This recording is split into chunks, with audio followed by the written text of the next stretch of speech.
বহুল আলোচিত ট্রাম্প মোদি বৈঠক মোটেও সুখকর হয়নি ভারতবাসীর জন্য।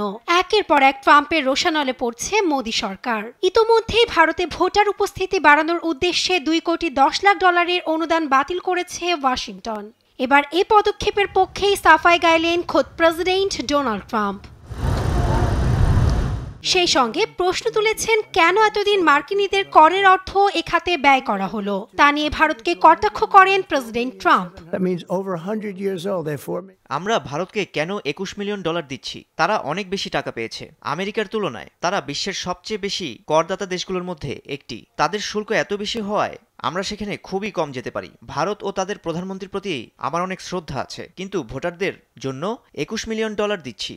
তাহলে এখানে আমেরিকার ভোটারদের ভোটদানের কি হবে? বহুল আলোচিত ট্রাম্প মোদি বৈঠকে যুক্তরাষ্ট্র ভারত বাণিজ্য ঘাটতি কমানোর ঘোষণা দেয় মোদি। সে উদ্দেশ্যে আরও মার্কিন তেল ও গ্যাস আমদানির বিষয়ে সম্মত হয় নয়াদিল্লি। তবুও বিশ্লেষক মহল বলছে ট্রাম্পের মন গলাতে পারেনি মোদি।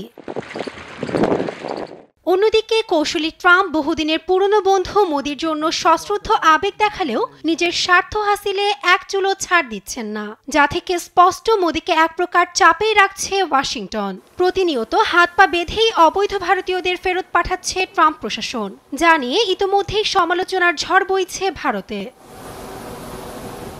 গেল 16 ফেব্রুয়ারি যুক্তরাষ্ট্রের নতুন দপ্তর ডিপার্টমেন্ট অব গভর্নমেন্ট এফিসিয়েন্সি করদাতাদের অর্থায়নে পরিচালিত সহায়তা অনুদান বাতিলের এ তালিকা প্রকাশ করে। সামাজিক মাধ্যম এক্সের এক পোস্টে তা জানানো হয়, যেখানে বিদেশি সহায়তা কর্মসূচিকে অতিরিক্ত বা অযৌক্তিক বলে তুলে ধরে সংস্থাটি। ভারতের পাশাপাশি নেপালেও এ খাতে $39 মিলিয়ন সহযোগিতা বাতিল করেছে যুক্তরাষ্ট্র। নাসরিন আক্তার, নিউজ ডেস্ক, দেশ টিভি।